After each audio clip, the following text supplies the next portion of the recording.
And here comes Milo, big run out of 4. He's going to be there. Oh, Tristan Marty's there. Cannot count out to 37. Oh! The Milo gets burned! Cabot, where did he come from? Here comes Zwack. A punch from the 33. It's a drag race. The Magic Man wins it at Auto Club.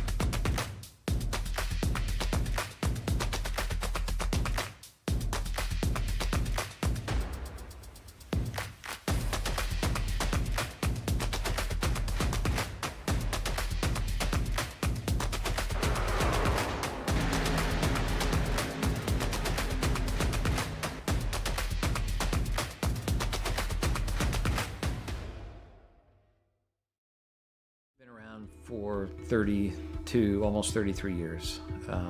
You know, it's a great company. We've built it from 10 people not all that long ago to 32 people today. We continue to grow. We're hiring people all the time. If there's one thing that I could do, like before my time is up at Chapman, it is making sure that we've built a company that will stand the test of time. And my goal as the current owner of the company, or one of the owners of the company, is to ensure that we can pass the ownership of the organization on to the next generation of people coming up the ranks today.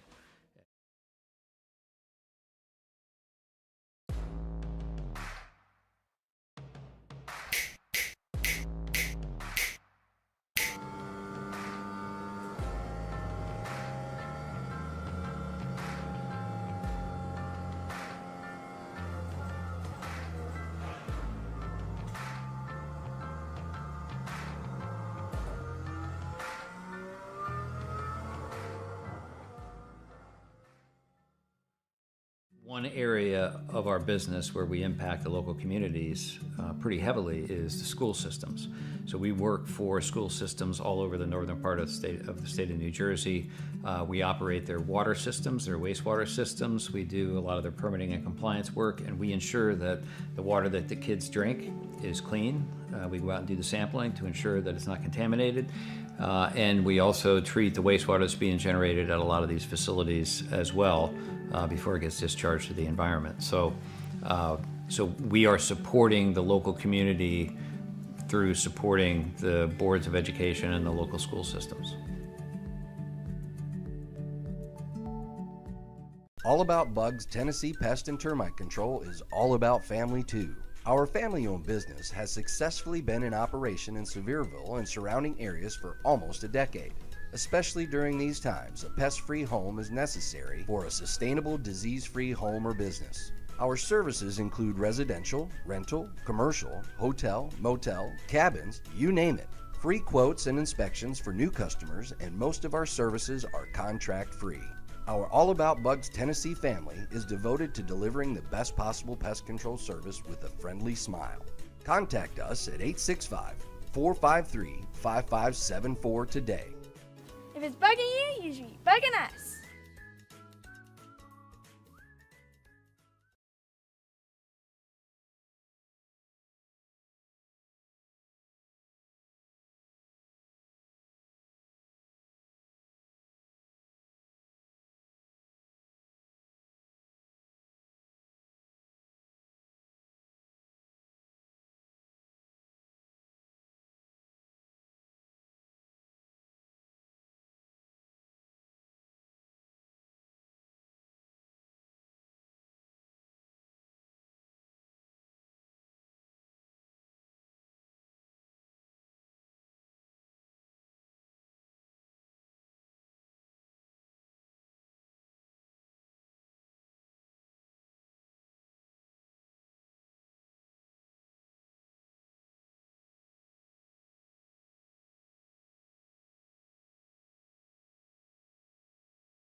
It's a new season, and with that, a new league on V-Speed. Very few drivers get to experience the thrill and competitiveness of a full NASCAR Cup schedule, but that is exactly what will be replicated here tonight.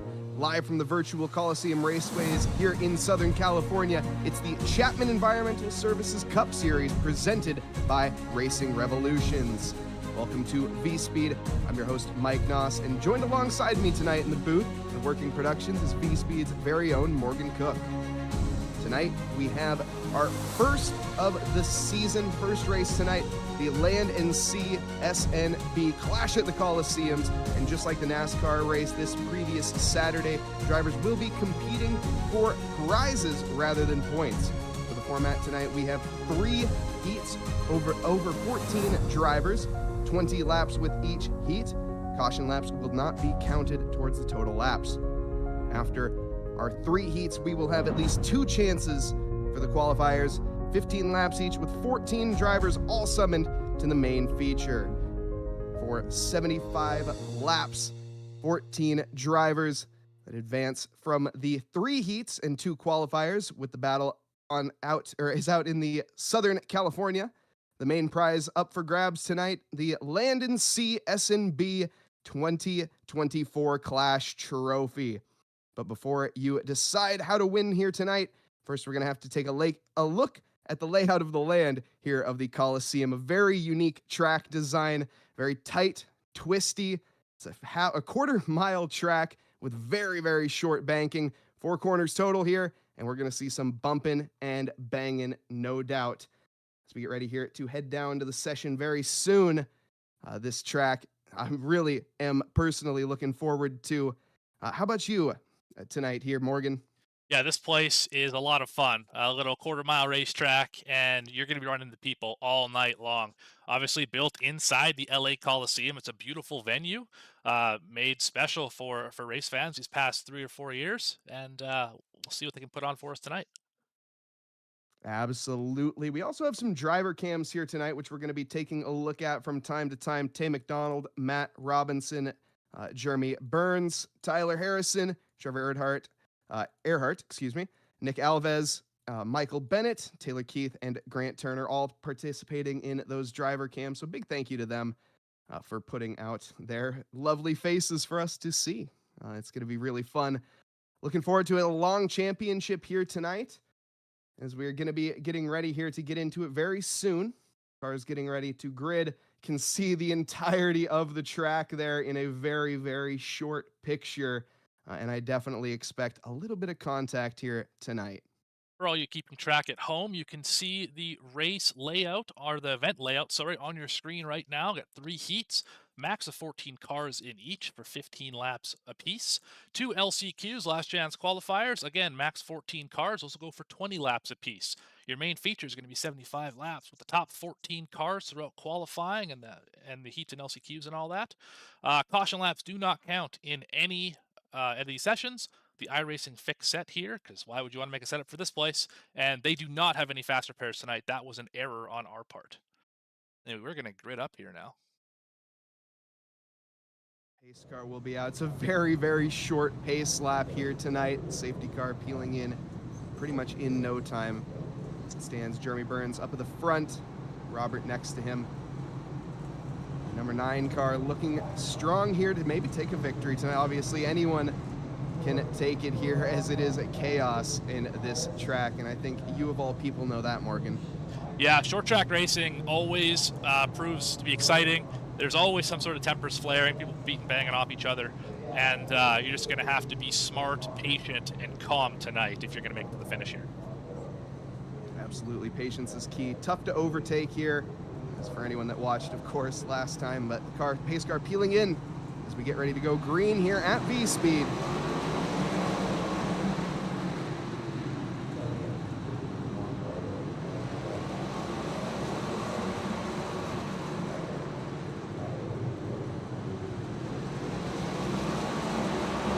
Come across the line there for the first time. You can see not much happening up in for P1 and 2, but that battle for P3 not really changing either. That's nicely done. Big fights early, as of course that first lap going to be where you're going to be able to make up the most ground. A little bit of bump draft in here as they go through the corners, shoving each other through it. Look down the inside as well. You can see there are 3 lanes here tonight. It is so tricky to use all of them. Yeah, there's really only 2 grooves at this racetrack. There's the bottom, and then there's whatever the heck's below that. And you really don't want to get underneath that white line. There's a lot of rumble strips down there. You'll get loose up off. And I hear somebody at the wall back here. We got a car spun on the backstretch. Let's go take a look. What do you say? Yeah, absolutely. Caution is going to be out. Pace car immediately peeling to the track. That's our first caution here tonight. As it looks like a little bit of tap on the rear there. Sends the 88 car around and facing the wrong way. That's going to be a bit of a dread there for him at the start. But I think we'll be able to see him make some ground back up. Yeah, these cars get really light up off the corner. And if you hit somebody in the wrong spot, they'll just loop it all the way around. These cars have fairly wide rear tires, but there's not a whole lot of aerodynamic stability, especially on a track this small. Obviously, you're not really going fast enough for air to make a difference. So yeah, you hit somebody in the wrong spot, and they will just loop it right around. Yeah, very loose rear ends. These Cup cars, not much downforce in terms of the aerodynamic force pushing down on them and keeping that car glued to the track. So I come from road racing, a bit more familiar on my part. Obviously, these cars are designed for one thing, and they do that thing amazingly. Of course, we do on this calendar, though, not to forget that, of course, have a couple road races. Definitely looking forward to that. We got COTA coming up very soon. That's going to be on the 27th of next month. But plenty of races in the meantime. Pace car lights are out as we get ready to go green here once again. Try it. We got 10 cars on the field, and we go green, green, green. Lap 4 has been complete, and it looks like the leader is off to an immediate start. Everybody side by side behind him as they go along. Big lunge from the 6 car, trying to take it around the outside, and the flame is lit here tonight. And look at that. Not much room to be had for any driver in these corners. Hey, you want to talk about a small racetrack? Oh, they're big time wrecking on the backstretch.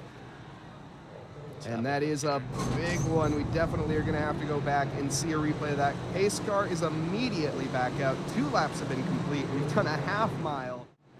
The pace car definitely getting his money's worth here tonight. Bump draft there. Car gets loose on the high line. Loose. That's exactly right. Came down to 24, 0-2, innocent bystander, and all of a sudden you got 3 cars wadded up. Such an easy mistake to make. These cars are full of horsepower, no assists either, no traction control, no anti-locking brakes. Granted, they're not using their brakes too much here, but more than most tracks. Yeah, you'll be heavy. You'll be pretty heavy on the brakes into the corners here. A lot like the actual clash that happened this past Saturday. Although you can't split the brake pads. Anyone who watched that race will know exactly what I'm talking about. With Kevin Harvick repeatedly mentioning that. I'll only mention it this one time here tonight, but probably won't see brake rotors glow here on iRacing. Also, welcome everybody in the V-Speed chat. Welcome Shannon cheering on Burnsy here tonight. Let's see, where is Hepburn? Or where is currently? Get a different split. But lights out on the pace car, going to be peeling in as Bernie gets ready to wave that green flag. Comes to the line, and we go green, green, green once again here in Southern California. Off to an immediate start for our leader, Robert. Ooh, a little bit loose there from the Camry in the back, almost, or the Mustang, excuse me. Almost takes out the car on the outside, manages to keep it under control though. Burns, P2, my mistakes there. McDonald firmly behind, trying to make any sort of move, taking that inside line, interestingly. Taps the wall, I think, as he comes to the out.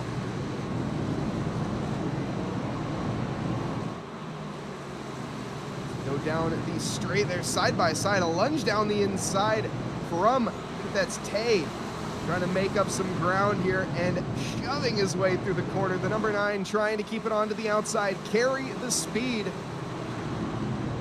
10 laps here tonight. So far, so good. No caution falling yet. Once again, knock on wood. Wreck in the back. Oh, I Under shouldn't green, have said though. anything. Still under green here. We're going to keep it live on the shot.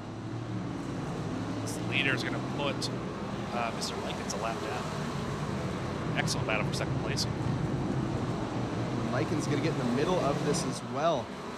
needs to be very cautious, potentially trying to send it 3 wide there. I think that's, oh, and we are going to be momentarily as car into the wall, a little bit of bump drafting.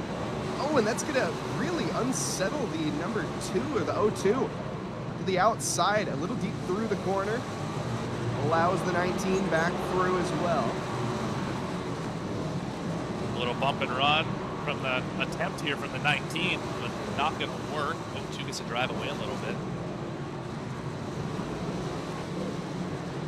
Robert Caution is out on the speedway. There's a car spun. Let's have a look at that.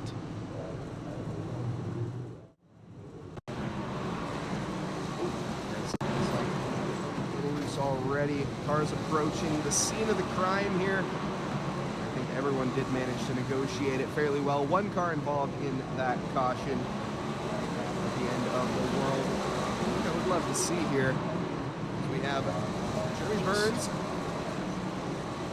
There's the car getting loose. Once again, just a little bit too much right foot. That's right. That's right. These, like I say, this is going to be tough coming off the corner to not loop it immediately, and that was just one of those situations where it came around on him, and he couldn't save it. Once these things get loose, especially on corner exit, it is very difficult to get that traction back without piling it back into the outside wall. Better luck next time, I suppose, but we're about to rack them up here and go green once again. We got, what, 6-7 laps to go here in heat number 1. Pace car lights are out, bumper to bumper. You can see as they go along here. You can feel the anticipation. The flame is thoroughly going here as the cars get ready to get all that V8 powered, and we go green again here. All of the cars, you can see a terrible start actually from the 3rd runner there. Gets shoved though alongside P2. Nicely done. The 29 car is now battling hard with the number 9. Burns there, trying to keep it along the outside. Is he going to be able to do so? It looks like no. He's going to come under pressure again from behind, going backwards at this stage.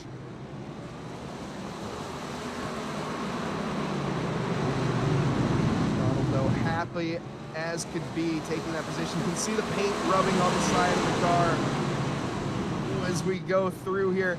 Of course, that's going to be the pride that those drivers wear at the end of this, is the little bit of wall that they take with them at the end. Is, of course, if you're not hitting that wall, you are not getting close enough. Down the inside goes the 0-2. That's going to be James Loveland. It's very out of shape. Loveland's been seemingly struggling for traction. Gets a little loose. It has a bit of contact. Thankfully, oh no, not thankfully. A bit of bumping and a bit of banging, and it looks like Loveland comes off worse there. If I'm not mistaken, he didn't be in the top 4. Here's a car wrecking in front of him. Oh, that's a tough break. We're 3 wide. Holy cow. You got to be in the top 4 here if you're going to make it into the feature. And we got a huge wreck here on the front stretch to the finish. Goodness gracious. Let's have a quick look at the results here. Things happen fast here tonight. And there are your finishers for this first heat. Robert Roeder did manage to take the win on the first heat there. We go back through though. Car is going to be gritting back up for heat number 2 here tonight. That was such an intense finish, so hard to tell even who finished where at the very end, as there was a bit of a race to the line, I think is a bit of an understatement. Yeah, when you're 3 wide and wrecking across the finish line, it's going to be tough to sort out who got that last transfer spot. But we'll see what happens here when we get to the LCQs. Things happen very fast at this little short track. Absolutely. As we go pacing here, you see we have a nice little member here in chat. We have Land and Sea, S&B in chat themselves. And apparently S&B stands for New Smyrna Beach. Assuming that's where you guys are located. I'd love to hear that. Definitely check out Land and Sea, S&B. Thank you guys for sponsoring this race again. Debbie Smith cheering on Burns. So much love for Burns in chat from Koa Burns as well.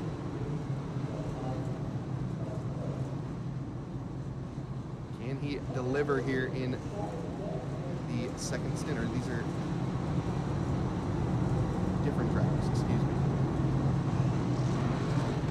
Yeah, so for those unfamiliar with how heat racing works, what they do is everybody qualifies, they get their positions, and then they cut the field into various groups. In this case, there's 3 groups. What they'll do is they'll run group 1 first, group 2 second, like this group right here, and then group 3 third. They'll take the top 4 as they go green here, and the top 4 or so will move straight to the feature, everyone else to the LCQs, top few from the LCQs go to the feature, run the big show, and that's your race. Thank you very much, Morgan. Saw a bit of contact at the very beginning there. The 27 getting unsettled early. Oh, and that's a big lunge down the inside, and we already have a car around, and caution is out here on lap 2. I think we saw that live. We'll go back and have a look at it anyway here. Oh. A little scared there. Yeah, just a little too much right foot, as we said a number of times tonight. Good job keeping out of the way, though. Obviously didn't have any other contact, because these drivers have no fast repair tonight, so you definitely don't want to add any more insult to injury. And it's okay. The pace car doesn't feel it. Yeah, he did manage to go right through there. Thankfully, I was wincing for a moment, but great job, though, as you said, from the number 22 to get it down on the apron very quickly and get out of the way of all the other drivers. No one else getting collected. No, not really any damage to be had. Just a new set of boots is going to need to be set on at some point. But here in these sprints, you're just going to have to work with what you got, really. Pace car lights go out. We got one more, or no, pace car lights still on here.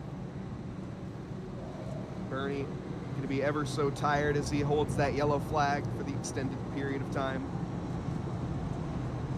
I don't think anyone's got as good of arm strength as him. We have maybe a penalty here on the 27 potentially for restart violation, choose cone violation, something like that. Not really sure what's going on with the 27 here, but nevertheless, he is at the back of the field now. Very unfortunate. Hopefully, well, not hopefully, but we'll definitely see him make up a little bit of ground here. In 20 laps, very tricky, especially on this track. Not many opportunities for sending it around the outside. You got to be very, very confident. Pace car lights are back out. We're going to see that confidence unfold here as we have Grant Thorpe on the pole sitter, or currently the pole sitter. Number 18 of Jacob in P2. As we come to the line here, Grant is going to be off immediately. Jacob loses the position straight away to Logan Ramoni in P2. Justin behind. Oh, and it looks like we have a car off, and a caution is out. Immediately back out into the pits and through. Get a replay of that here. Restart. You can see a very slow start there. Oh, and a big send. And unfortunately, the 27 misjudged. It's hard to tell. And the 36 gets collected and all of that as well.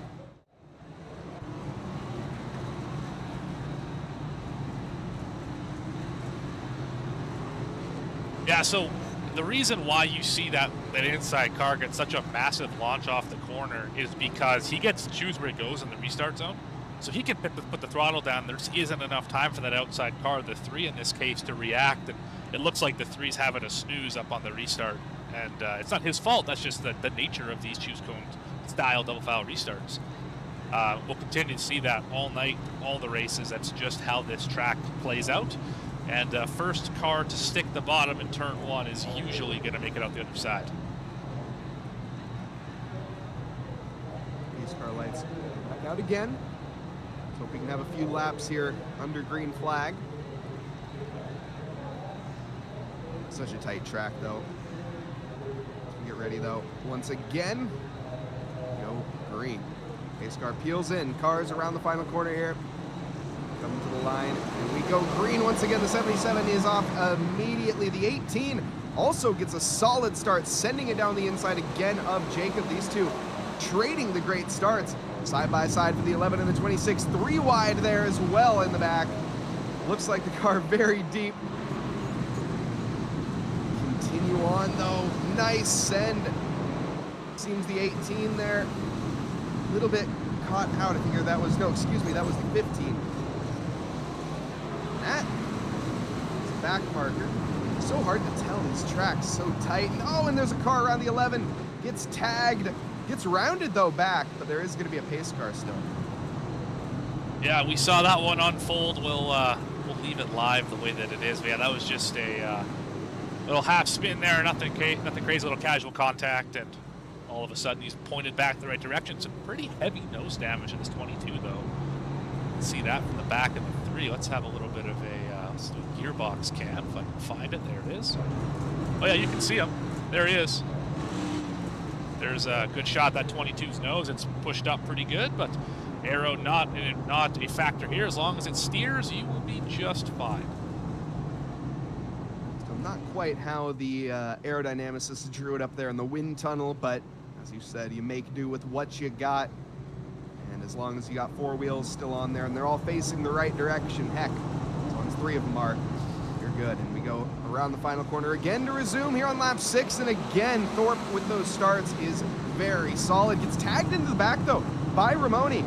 It's going to allow the 18 to the inside. They're challenging for P2. Big bump drafting here tonight in this second round. Car very wide onto the outside. I think that is going to be Ramoni himself. A bit of a terrible start, to be completely honest, here on this restart.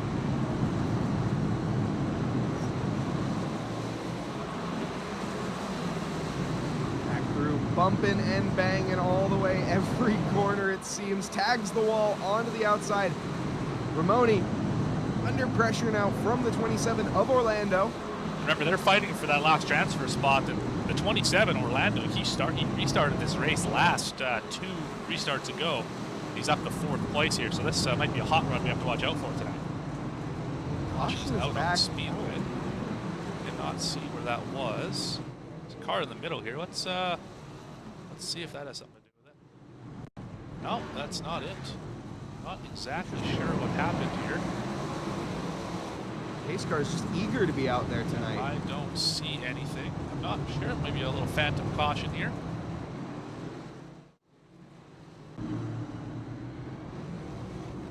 Now, of course, pace car laps do not count towards the lap count here in the Clash, so that is nothing to worry about here. We're going to get all 20 laps of racing. Top 4 going through. Thorpe seemingly in a very comfortable spot. As long as he keeps leading these by the race restart, he seems to have that down. Of course, the pace car pulling in, now handing it back to Thorpe. Oh, and it's already, Thorpe gets a bit of a shove as well, and he carries that momentum through, tags the 18 from the outside there, and we already are back under caution. The pace car not even able to slow down in pit lane. Get a replay of that here of the restart. Keep an eye here on the 18. It's going to be Servich Jacob here. Yeah, that really started So back with the nothing 27.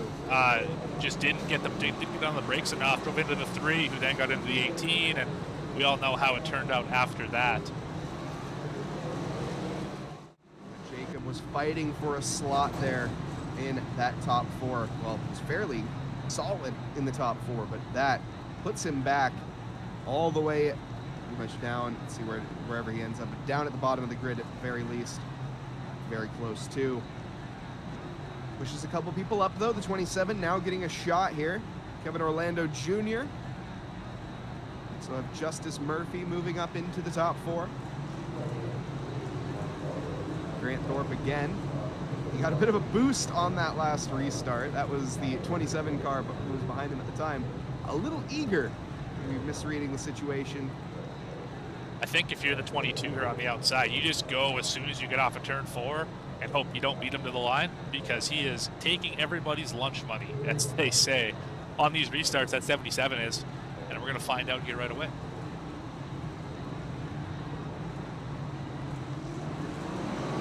There goes green, and again, Thorpe is gone. We're going to go challenging almost 3 wide into the first corner.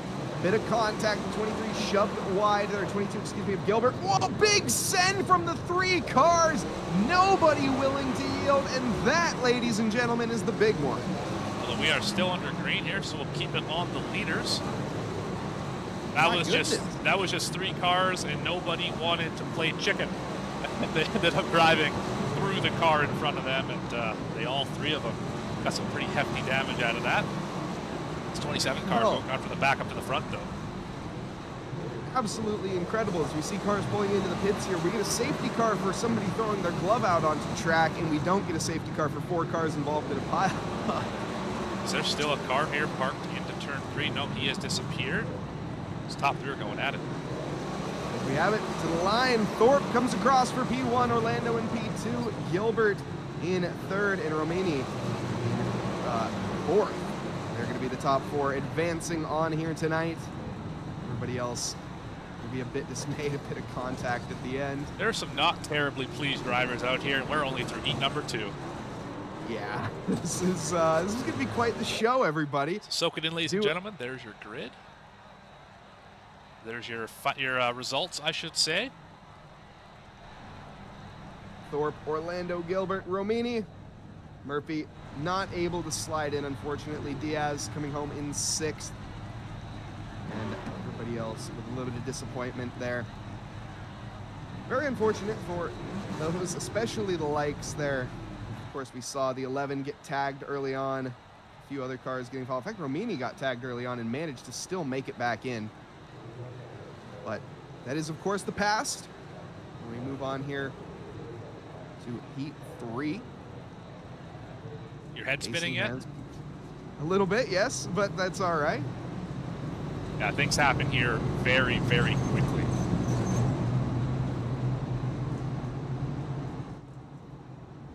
Cars pacing and the marshals ready. As this is basically a go-kart track, but we have about a few, well, tens of thousands of horsepower currently rumbling onto it. 10 cars here tonight. Tyler Harrison on pole, Ryan Lane in 2nd, Trevor Earhart, excuse me, in P3. Clay Gilbert in 4th. Some driver cams here. We got a couple of them in the show, but as we have it, about to go green for lap 1 here.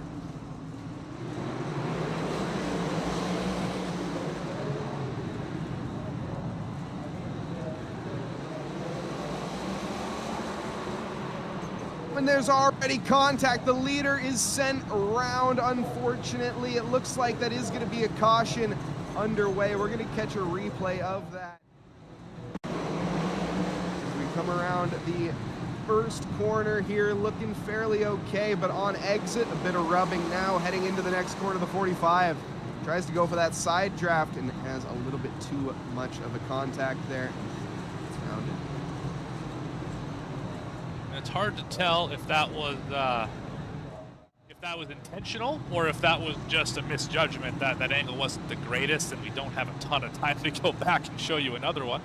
But at that point, you got one car going down, one car seemingly trying to go up, because that was a pretty shallow entry by the 45, and around goes the leader. We'll see if Lane can come back up to the front like the 27 did last time, but here we are, green. Yes, at green again here, the 45 off to a solid start. Bit of contact, and a car round is going to save it, it looks like. I think kept it good. Nicely done from Bennett, and oh no, we have more contact, and almost certainly there is going to be another caution here. The Land and Sea clash, S&B clash. 41 is running T2 here, moves down to the bottom in front of the 54, and 54 peeked to the inside. 41 kept coming down, and around he goes. To 90 you go, Mr. Earhart, unfortunately.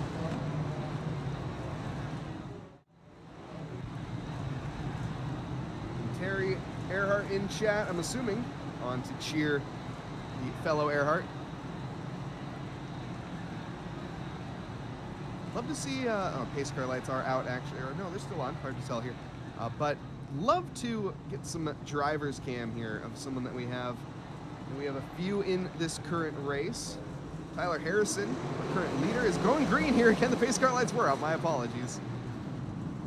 Big bumping, big banging into here. These drivers so eager to get into that top 4, not giving an inch. Sended into the 3rd corner. Wall contact there onto the outside. Oh, this is so intense. The 48 car is around, gets rounded back right though, but the caution still comes out. It looks like there might be a puncture of some sort of suspension damage there for Parker Johnston.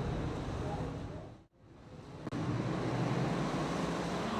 here at the replay, Johnston on the outside, running well, loses the back end though, gets righted, but that was enough there for, you can see maybe something more there definitely after that contact. Continues on. Well, we got a sec. Who do you want to see? I'd still love to see Earnhardt. Love to see. I know we have some Earnhardt supporters in chat currently. There he is. There is the man himself.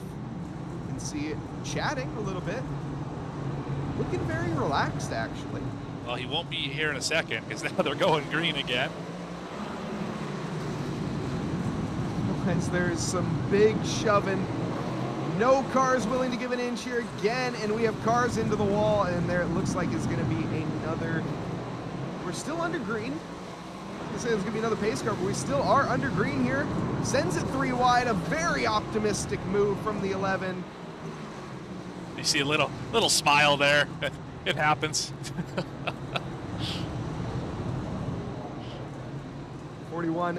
Pretty, I mean, gaining fairly well off of that is what it is, you know. Back under caution, though, on lap 6. This place looks more like a car scrapyard than it does a racetrack right now. We got cars all over the place here. Definitely a few caution laps here. Luckily, they're not counted towards the finish, or else we would be fairly close to getting done here. But plenty of racing ahead of us, and these drivers, every single caution, of course, cautions breed caution. These cars only getting more and more damaged and more loose. Yeah, if you're not careful and you don't protect the rear tires as the driver, it'll just get worse and worse coming off the corner. You'll lose that front bite, and it just won't go anywhere, and then you'll end up getting hit from behind into the corner because nobody can get around you on the exit. It makes for a precarious situation, and these drivers are feeling it right now. As we get ready once again, though, the pace car, like I say, he's getting overtime here tonight. Hopefully he's paid by the mile. Comes in, though, and hands the race lead over to Matt Robinson. Tyler Harrison going to be challenging here, and once again, the leader has been so dominant here tonight as they come barreling around the first corner. All of that. Still maintaining the lead fairly comfortably is Matt Robinson. Caleb Gilbert behind in a fairly comfortable bubble as well. That's going to be Trevor Earnhardt, though, down the inside. The 45 car trying to hold the outside lane. Sticks his nose with it, but the 41 surely has that position done, and he most certainly does.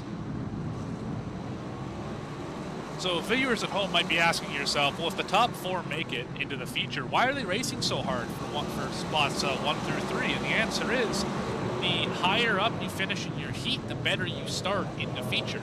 So the difference between finishing first and finishing second is 4 spots, or so. And you definitely don't want to have to work through traffic on a racetrack like this. No, most certainly not. Overtaking opportunities are very thin, as well as this circuit in general. Say there's 3 lanes here. You definitely are going to struggle to use all 3 of them. So far, though, so good up at the front. Matt Robinson has been fairly dominant. Caleb Gilbert as well. Both of them finding their strides here. Caleb's that slipstream back a little bit. Now Matt Robinson obviously not too worried about the tires here in these 20-lap sprints. Going to be using every bit of energy that you can through those, not leaving any behind for the engineers or the pit crew afterwards. I am curious to what gear he's running. He's topping it out at the end of the straightaway. He might just be running around in 4th gear right now. These cars have 5 gears on a sequential stick, and it sounds like he's getting all of it in whatever gear he's in. See behind here, Earnhardt. Slipstream but patient. A lot of rear brake bias too. Look at the rotors glow on that 41. Wow. You said you wouldn't mention it. Well, I didn't think that the rotors would glow quite like that. I'm not going to mention splitting brake pads, as you can't do that here. But, wow, those things are bright red. Great shot as they go through the corner there. We got cheers as well for the 84. The 84 in 6th right now. Needs a little bit more. Currently 3 laps to go. Round again here. It looks like Matt Robinson has done everything right here tonight. Got a spinner here. Looks like we're going to keep it. There's yellow. Okay, folks, it just got interesting. There's no green-white checkered here.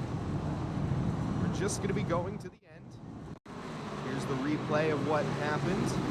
And I'm just assuming this is going to be a case full of throttle. And yes, it most certainly is. Again, does a nice job of keeping himself out of the center lane. Less than ideal donut to get himself back on track, but by that time the caution flag had fell. That was just having the left rear tire on those rumble strips and accelerating. Obviously, they have divots in them, so they're not perfectly flat like the rest of this racetrack. And it came around a little bit of lack of traction, and he nose it into the outside wall. It happens to the best of us, and just have to get it righted for the LCQ. Unless he can pass 3 cars here and grab a spot straight into the feature. Will be the goal, and every chance is on the table. These car lights are out and in. This is the last caution as the leader has disappeared. Matt Robinson's back, though. We're good. And Earhart challenging the outside, but under threat from Gilbert. They go side by side into turn 3. Back onto 4. Gilbert takes the position for now. Does not take the position yet. Oh, into the wall there is going to be Johnston. 48 car trying to hold on for that last spot in the LCQ as we come to the line here. It's the bat of the century, but it looks like Robinson is going to take it, followed by Earhart, and then Gilbert, and Harrison just sneaks in. That is definitely the pace car. This is really something here tonight. We are things happen fast at LA Coliseum, and that includes drivers disappearing from the grid. It is just crazy out here. But just to run through that leaderboard one more time here, we had Matt Robinson finishing in 1st, followed up by Earhart in 2nd, Gilbert in 3rd, Harrison in 4th, Johnston in 5th, Hudgens in 6th, Bennett in 7th, Pike in 8th, Lane in 9th, and 43 car coming home in 10th.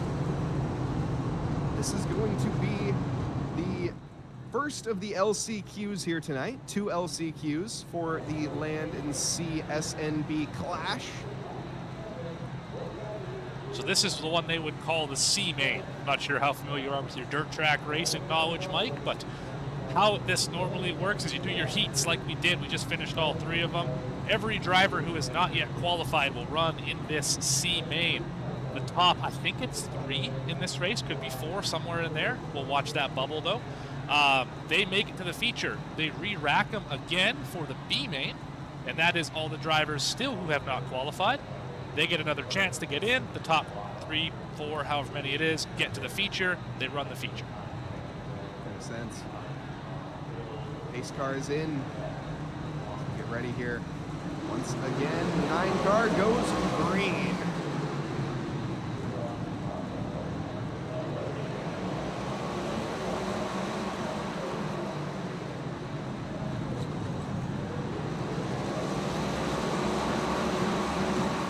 That is the 6 car, my apologies, was looking at the wrong way. Jeffrey Israel up in P1 and walking away with it. A solid lap one to send down the inside there from the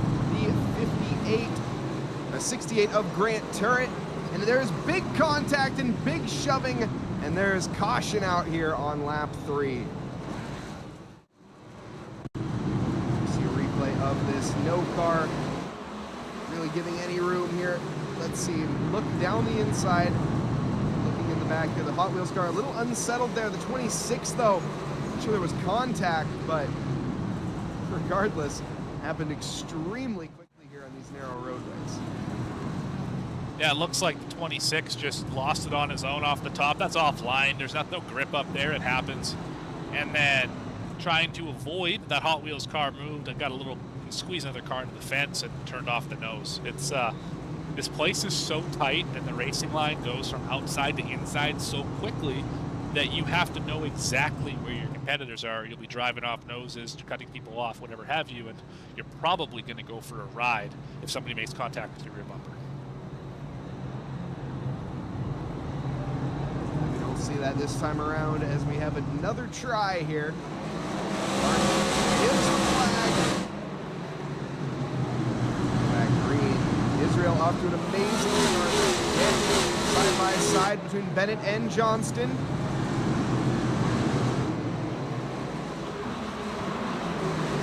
Spanning out for right now. Car onto the outside there, the 48. And the car wide and around, unfortunately. Too much throttle there, or that might have been the curbs, and there's a big pile up. Didn't quite catch who that car was that spun. Very colorful. That was the 14. Have a look here right now. Yeah, he just came out of the corner, a little too much throttle, and these cars are interesting in the front end. They have a lot of front weight in them, and when they get moving back to the right, you often can't bring it back. It'll just keep spinning, and that's what happened. He obviously didn't intentionally cut across the rest of the racetrack, but he did because that's where the nose took him. Unfortunate break for the 14 here, but he's got some damage on that car, but he might still restart here in the top couple. These cars are very, very heavy small block V8s in them. Are they big blocks? I couldn't tell you. I think they're small blocks. Chat, you can correct me on this one. I know someone in chat's gonna light me up, but that's okay. Very heavy V8s. That's the name of the game here. Try once again. 5 laps have been complete. There's 15 laps here.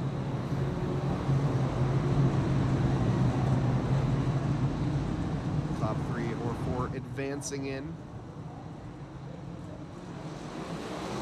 Go back green again. Israel dominant at the starts. Bennett now just after that contact. Oh no, the 18 is around and going to be dropping position rapidly. Does recover, I think, quick enough though. No caution is going to be out. We're still green here. Israel leading this as Johnston is going to be following suit in that slipstream. Nicely done, pulling away from Bennett and Keith, who are having a bit of a tangle with each other currently. It seems that Lane, he is going to be caught out with the side draft. Catches the 15 car out, and with a little bit of shove, I don't think there was any contact with the air, was enough there to unsettle the car. No caution still out.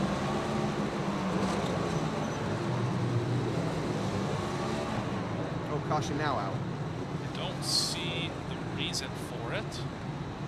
See everyone here move in the right direction. 28 maybe had a spin there? Or is it 68? 68 may have a Let's spin try there? the 60. Let's have a look here at the replay.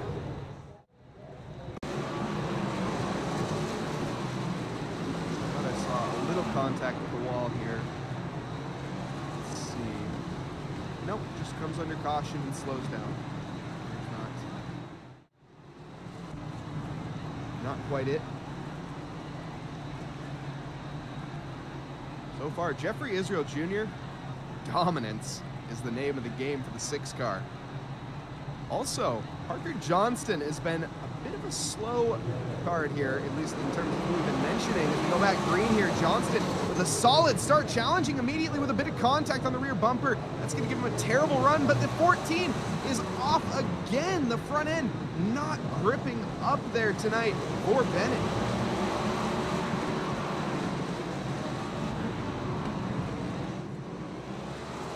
Shoving continues. The 48 car, that's Johnston, is down onto the inside lane, still facing the right way.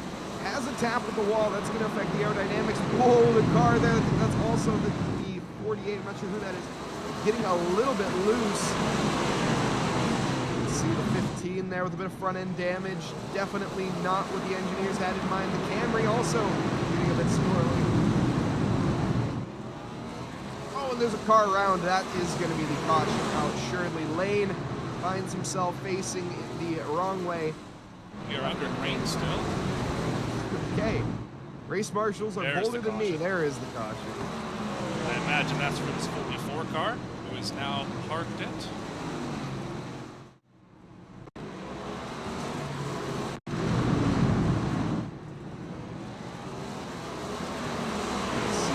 Very lonely crash here, unfortunately, I think.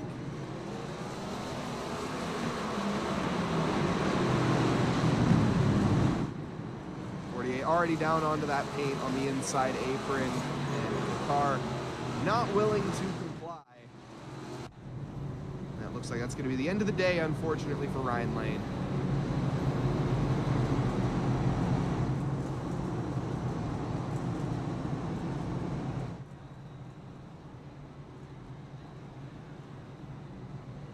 So far, 3 laps left. Pace car lights are on. This could be green to the end here. Jeffrey Israel has been dominant throughout this race, held the lead the entire time. Just has to do it. Maybe once, maybe twice. The NASCAR Ford Mustang, though, strong. You can see the flame burning bright as ever here tonight at the Land and Sea SNB Clash. 3 laps to go. The pace car lights are out as we get ready to resume.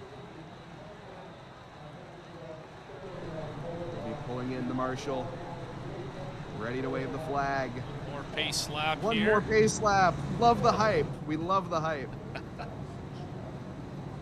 2 more pace laps. Got to make sure the debris is all gone, you know. Can't have any carbon fiber bits or they use fiberglass, I think, as well on the bodies. Or do they? Are they all carbon fiber bodies nowadays? Carbon fiber, if I'm not mistaken. All right. Good.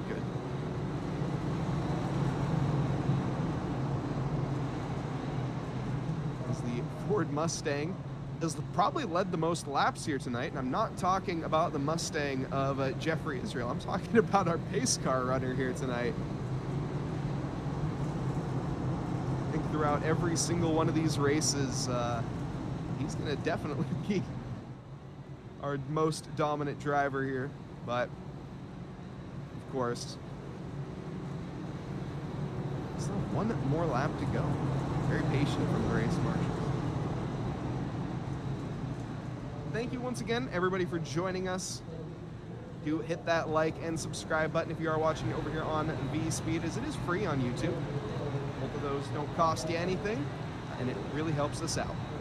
Share with your friends as well. Get them into some virtual NASCAR Super Fun Championship here.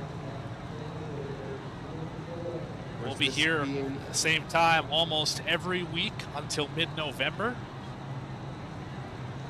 Very excited for this full season NASCAR schedule. Of course, following the live NASCAR schedule, 1 week delayed. We hear the Chapman Environmental Service Cup Series, presented by Racing Revolutions. The lights are out. Get ready to go green here for real this time. Bumper to bumper.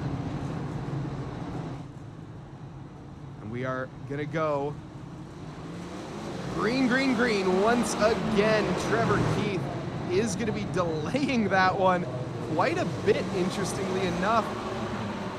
Looks like the number 98, that's gonna be Chris onto the outside, and there is big contact already. Caution is not going to be out. We are race done here tonight. Grant Turner does come across the line in first. Chris Nail in P2. Keith in third. And we have Michael Bennett coming home in fourth. Israel taking fifth after such a dominant race. Unfortunately gets caught. I'm not sure what caught him out there, as he didn't start in P1 on the restart. Must have been a penalty. I would have to assume some sort of penalty from above. Can't. We won't know that for sure until after the race when we do a debrief. But yeah, things happen. If you this choose rule can catch you out if you're not paying attention. You could. There's a box that you have to stay under, And if you cross over that box when you're picking the inside or the outside, you could very well end up with a trip to the back. And it looks like that's what happened to our leader, the 6. Very unfortunate. That is going to drop him out tonight. We're back pacing again, as Morgan was saying, and things happen very, very quickly here. The pace car lights are already out here at the Land and Sea SNB Clash. This is going to be the heat, no, not heat, excuse me. This is going to be the LCQ number 2, which I've forgotten what you called it, unfortunately. B main. The B main, this is the B main event here. Some ticker difficulties. Things happen too fast for our telemetry as well. What are you gonna do? We'll be back when we go green. Looks like we're missing Mr. Ryan Stedel from the grid here. Here we go. Pace car is in. Justin Murphy on pole. Nick Alves in second.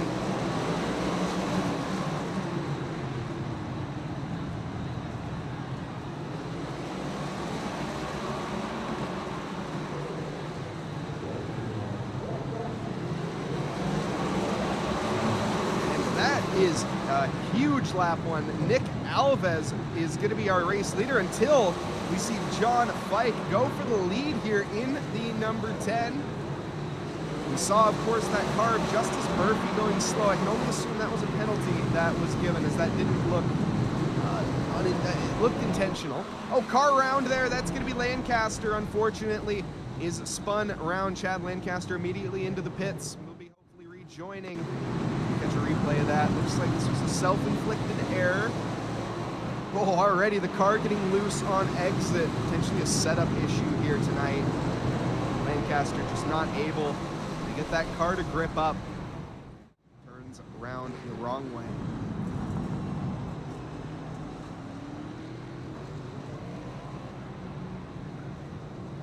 Back under caution again.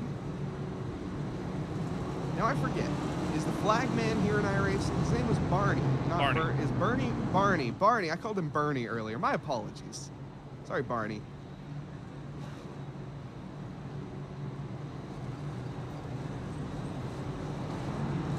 Trying to learn the iRacing lore. Thank you, chat. As we have to go green again.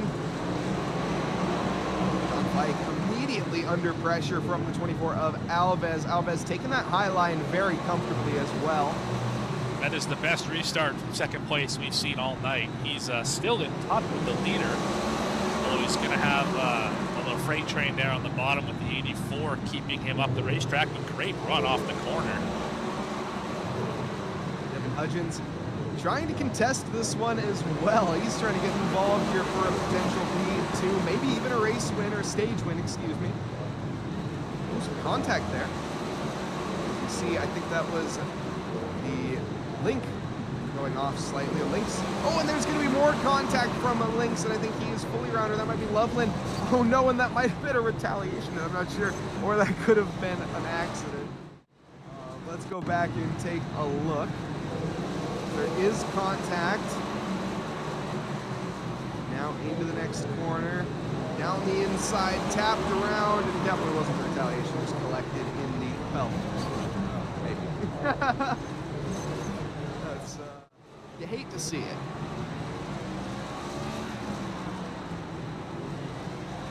But it happens all the time. That's just short track racing. You get right to their corner, and that's right as they're gassing up. And if you touch them just a little bit with the added acceleration, just chatters the rear tires, and around that car goes. Happens all over the country, all the time, every Saturday night, and we'll never see the end of it because it's just such a common thing to see. Especially on these narrow tracks with the wall on the inside. Very hard to avoid. But pace car back in, lap 7 here. Go green, and immediately John Fike takes it. But once again, Nick Alves, who goes way too deep into the first corner, to be fair, had a stellar start. Did kind of mess it up in the second phase, but now is battling with Hutchinson for P2. That 24's found something on the initial restart. He's just trying. 40 car spinning back here again. trying ever so hard to get it to stick in the middle of 1 and 2, and it just doesn't do it. Drivers get involved again with the collision with each other. Very unfortunate. Back at it though, Camry there, taking the inside.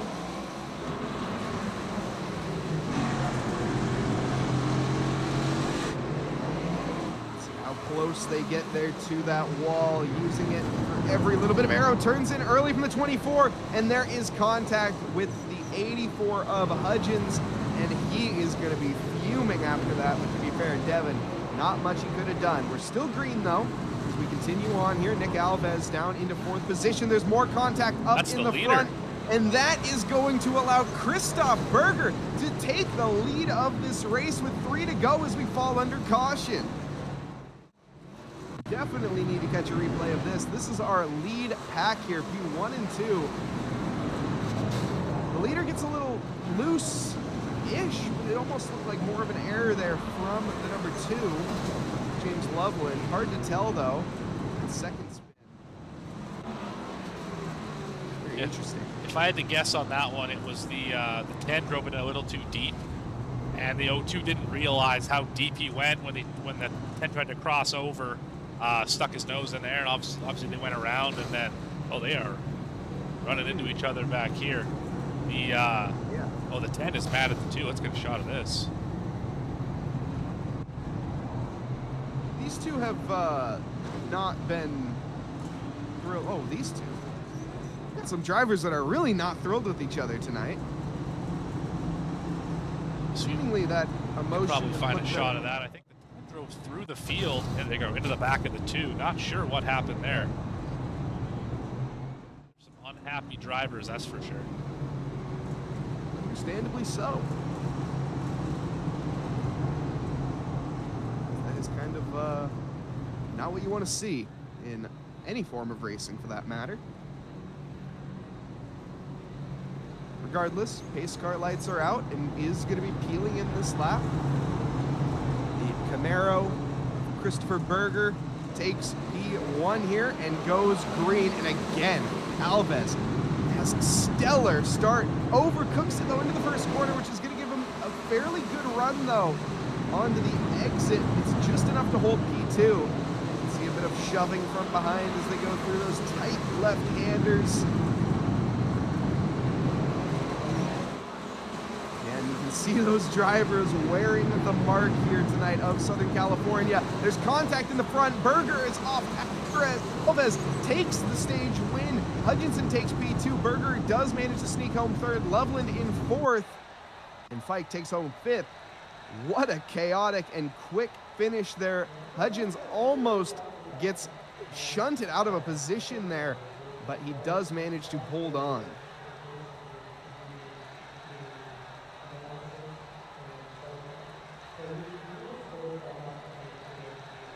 As we get ready to head on in here, it is going to be our second LCQ. We're going to be moving on to the main featured race up next. 14 cars out on track with 75 laps of battling. As we had it, Nick Alves did finish in P1, Hudgens in 2nd, Christopher Berger in P3, Loveland in 4th, Fike in 5th, Lincolns in 6th, Lancaster in 7th, Murphy in 8th, and then the number 11 in 9th, and 43 in 10th. So here's where we've been. Race analysis, we ran our 3 heats, we ran our 2 LCQs, and here we are at the main feature. 14 cars, 75 laps. Cautions do not count, just like the rest of this session. There is no fast repair, so drivers are going to have to keep it clean. And we are running the iRacing Fix set, so everyone has the same car, same equipment, other than the manufacturer badges and all that, but they all handle the same way. It's all about that driver's left and right foot, respectively. We're in a warm-up phase right now, so we'll have a couple minutes here before we start gridding. Here's a look at the beautiful LA Coliseum. I think it opened in 1936. If I'm not mistaken, still standing to this day and still used, obviously, for NASCAR, among other football type attractions. And of course, this current layout of this circuit was founded back in 2022. Very recent track, or very recent tarmac, I should say, as you said, a very old stadium. And fans coming from around the world to enjoy the spectacle of the first, not even the first round of NASCAR. And this is an exhibition race for both NASCAR and or the Chapman Environmental Services Cup Series. This is race 1, just to knock the rust off, and then a week from today we'll be back for the Daytona Duels. Make sure to catch those right here on V-Speed. Then we move into the Daytona 500, the big show that everyone wants to win. Everyone wants to put that on their list, and we'll see that here in 2 weeks live on V-Speed. And of course, as we had mentioned before, these races are going to be prizes given out for for the races rather than points added up throughout the season. And this is going to be a lovely trophy, whoever wins the race here tonight, to put on their trophy cabinet. A very, very nice thing to have, I'm going to say. Because these sim racers, one thing that is often overlooked is the amount of effort, of course, that is put in. And that is why we see those emotions flaring so high during the race. As you put in all this work, there's the lovely trophy, by the way, that the P1 driver is going to be taking home here tonight. Now, who is it going to be? I'm not sure, but we got 14 drivers on the grid who are going to be battling it out tonight for that.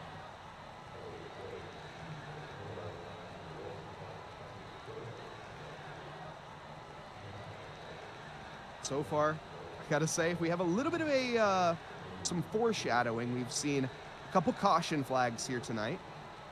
I think this little bit of a cool down phase is going to be quite helpful. Some of these drivers need to have a little drink of water, you know, get that red mist to calm down to maybe a little bit more blue of a mist. No mist. No mist would be good. Clear No mist vision. would be Clear vision would be ideal, really. This track's hard enough that you can't see what you're doing, for whatever the reason may be.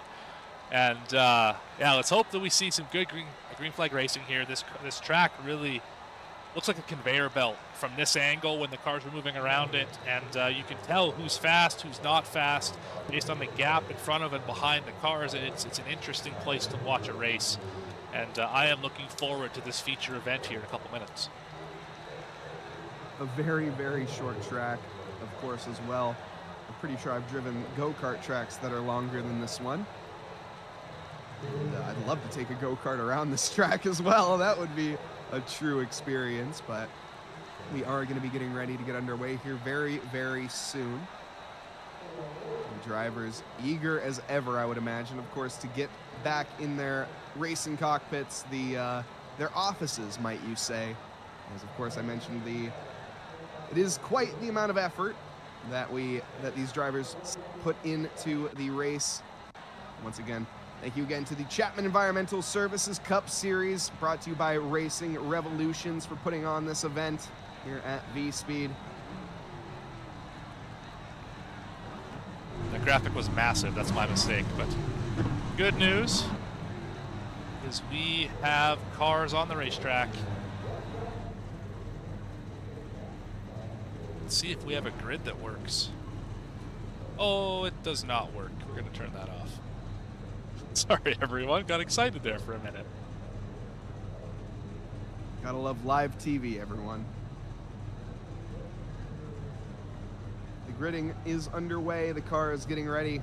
This is where the nerves disappear at this stage. Once you fire those cars up, your helmet goes on, and, well, all the emotion, it goes, well, in a different direction, as we've seen, but hopefully it goes away.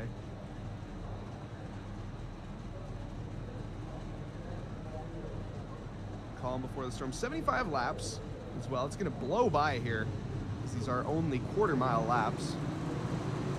Want to see focus? That's focus right there. Tay McDonald starting rolling off here, P4. Look at those eyes. No blinking, straight ahead, hands on the wheel. Let's get after it.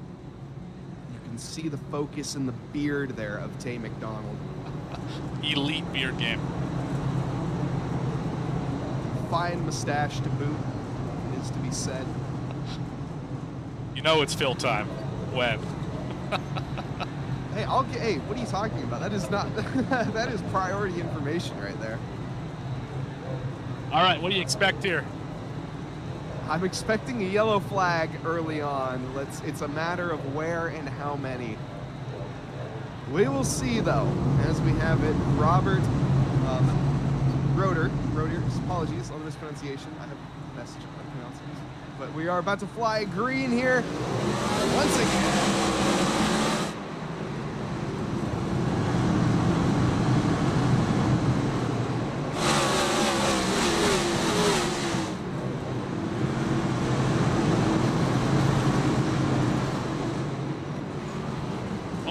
And there is the caution, everybody. I saw a bumper come off, and there are no fast repairs, so that is going to be a hefty minute waiting in pit lane.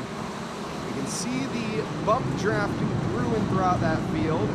Oh, and a bit of a shove from 2 cars sends the, not sure who that was, into the 77. And the 77 then got sent into the 27. Yeah, 29 into 77. 77 into 27, and then a whole lot of cars and a whole lot of other cars. And that's how you get half the field wadded up in the first corner, the first lap. That's tough break so early. I mean, if you're having a look at this 29 car, that nose is pretty smashed in. Let's have a look at it from the back of the 19. Once the grid starts to work here, we are really struggling up here. Let's have a look here. Gearbox, that thing is all smashed up. Definitely not showroom ready. I need a couple rubber mallets, maybe some sledgehammers to get that one back intact.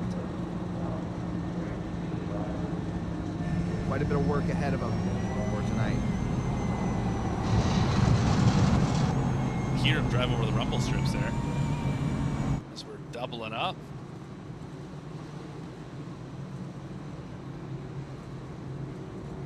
Line the back up 2x2 nose arc formation as we reform the grid here. The safety car peels in. We are going to be off. Underway. Robert is going to be gone. Checking out immediately. Matt Robinson behind, and Tay McDonald going to be challenging the likes there of Alex, and there's going to be more contact. The 24 car is caught up with, it looks like, the 45 of Tyler Harrison. No caution though. Are very slow onto the outside. That's the number 1 of Matt Robinson. Tay McDonald takes P2 away.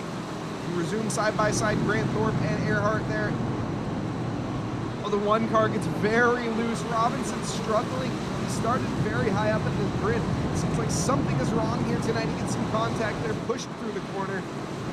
Behind him, Jeremy Burns trying to make way, and we saw a lot of cheer in chat for Jeremy. Looks like he is trying to live up to that height.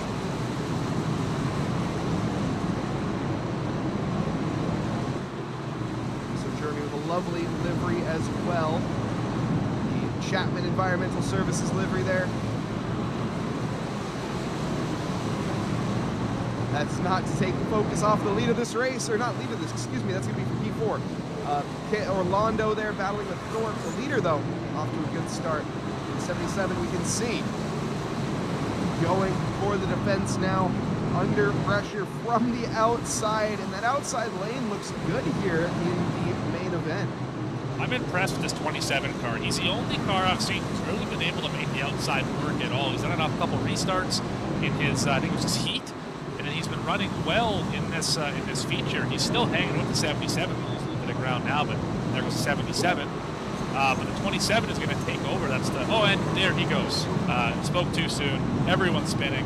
It's hard to tell what's going on. Yeah, developments happen so quickly on this track. Pace car is immediately back out. Not immediately, we had a few laps running. Now the laps here under pace car will count towards the actual lap counter.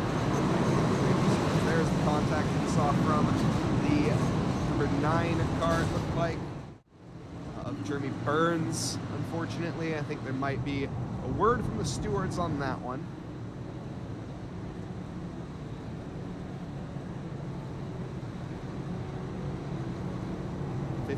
Laps complete here. 75 are to be completed. And interesting. I'm looking at the car composition on the grid currently, and I'm seeing a Ford Mustang dominance all the way down to P7. Every single car is repping that Mustang. The Camry is going to be of currently Logan Ramoni, P8. He is going to be the representative as we go green once again here, and there's already bumping and banging, pushing through the field. Is going to be Ramoni trying to make his way back up to the top. It's a battle for the trophy here. There's contact. The 77 shoves there. Everybody, though, barely under control. A seesawing from a lot of the drivers here, trying to keep the car under wraps. Oh, very close there. Some bumping from the back, rubbing a hole in the bumper of these cars is quite entertaining to see. The onboard shot as well. Car on the outside. Now remember, car high, but that is going to be pace car out again, and it looked like there was contact to the pace car on that car, but I assure you there wasn't. Contacted a massive shove to 19, not able to hold on to it, put into a terrible spot, rolling backwards on the track. Doesn't get collected by anyone else. That was the classic pinball, pool cue, whatever you want to call it, sort of crash there, where it wasn't the car directly behind him, it was the car behind that one that shot the middle car, hit the 19. 19's got nobody in front of him to keep him from spinning, and around he goes. Very unfortunate. 5 more laps have been complete. As it is pace car back in again. Very short pace car session this time around. Trevor Earhart is going to be back into the lead of this race. The 41 off to a solid start, but Robert.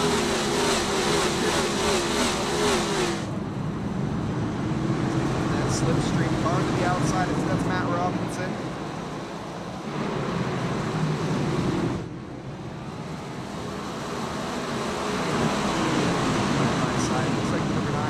To make a lunge. Oh, the one car loose, but the car behind is off and into the wall, and pace car is really working overtime as we see Tay McDonald, a potential favorite for the race win, shunted into the barrier. 2 cars from behind, and both of them, I think, making contact, and unfortunately, Tay was not able to hold on.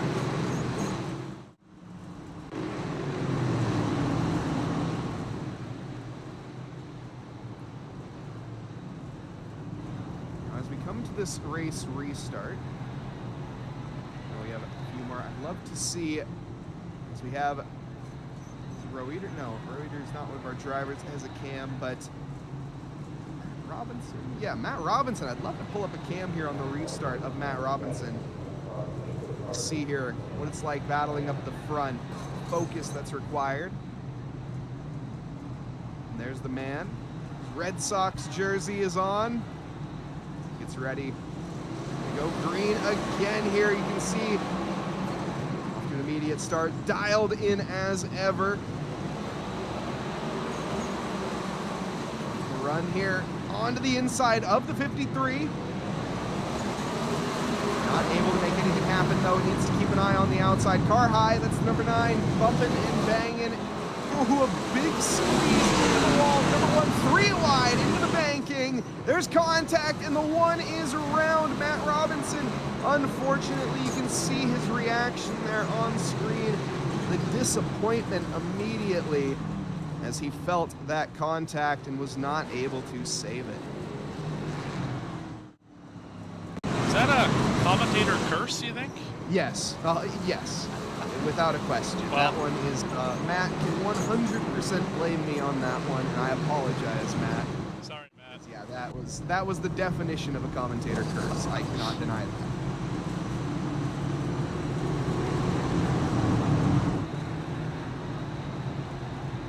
Well, if these drivers aren't frustrated yet, just give it a couple laps. I think everyone has hit something, and everyone has hit everyone else. And it's that's just short track racing. That's specifically Coliseum racing, where sometimes to make these corners, you're going to have to use up somebody at the 27's using up the back. It's a 22 right now under the pace laps. Cars in the wall. It's is a melee out here. It's a slugfest, dogfight, whatever you want to call it. It's a mess out here at the Coliseum tonight. I personally like to call it a knife fight in a phone booth. Yes, that is what we are seeing. This is one of the smallest phone booths I've ever seen as well. I believe some pretty big knives. Flag, though, about to fall. Go once again. Green, green, green. He's going to be off to the lead. Jeremy Burns in P2 immediately. On the road here. We're near P2 now. 53 car challenging that inside, forcing the car to the out. It seems that Highline has not been favored here tonight by many drivers. Big send there onto the one. Oh, and a big squeeze as well from Gilbert. This, I like the look of this.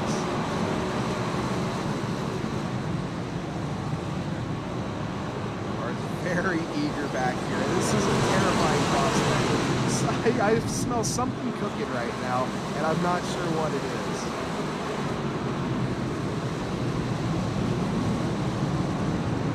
Everybody behaving themselves so far and falling barely in line. Are we going to be seeing Thorpe, though, for a few moments? And Thorpe wants to win this race. It's going to be tough at this point to do so. Sitting in P10, but only on lap 35. It's very doable. He needs to start making ground soon.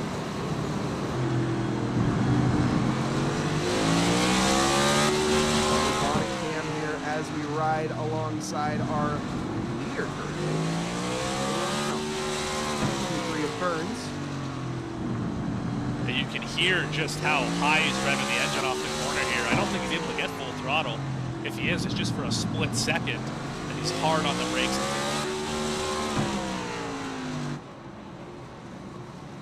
Trying to maximize that minimum speed through the left-handers here tonight.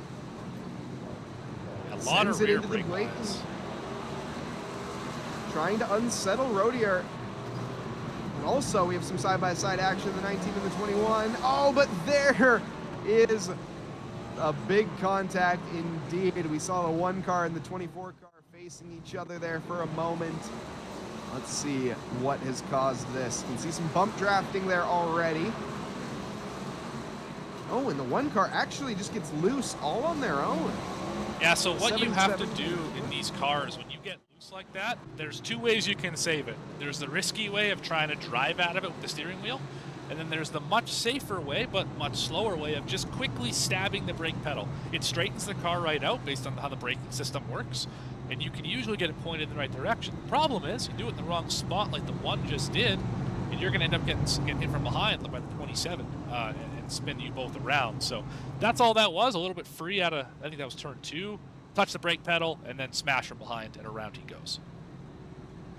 No, and that's actually a very valid point. As somebody who comes from road racing, I would personally save a car very, very differently than these NASCARs. You typically go for a good snap of oversteer, or if you're in a spin, you counter steer and give it a little bit of throttle, and that will straighten you out. You try to do that in these cars, typically you're going to end up doing a nice pirouette or 2.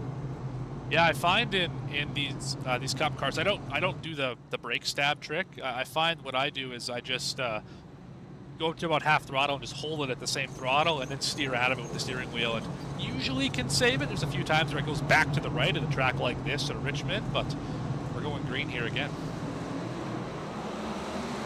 Once again, Earhart off to a solid start, gets the 93 though, makes contact, or 53, excuse me, if Robert makes contact with Trevor a bit harder than he would have liked, allowing Jeremy Burns to take that position from him immediately, though challenging it back. Side by side again there, as it seems, through every single corner here. Such a challenging thing to do at this little tiny track. Look at that, rubbin' is racing here in NASCAR. And these drivers are demonstrating that tonight. There is not going to be much paint left on the side of any of these cars by the end of the night.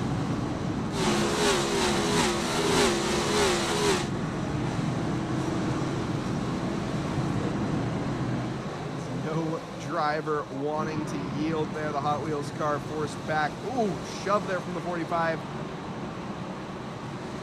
As it looks like Moni out alongside here. Harrison. There he goes. And there's contact. And and it looks like Ramoni is round, unfortunately. The pace car is back out on track.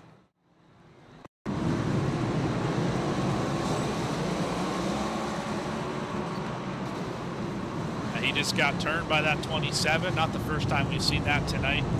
Just driving deep into the corner and use the 3 to slow down a little bit, and around the 3 car goes. Also, I think it's Romney. Romney, thank you. Yeah, we'll try and make that correction. I don't know if that's going off in chat or not, but I'm sure we'll hear about it after the race. Yeah, I'm looking at very small text here. It's kind of hard for me to see. All good. Thank you, Romney. It's like Van Gisbergen.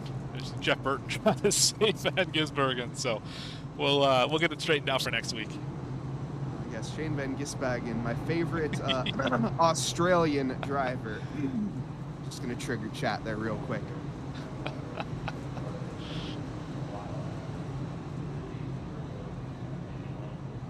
Get ready, though. The pace car lights are out. 25 laps to go.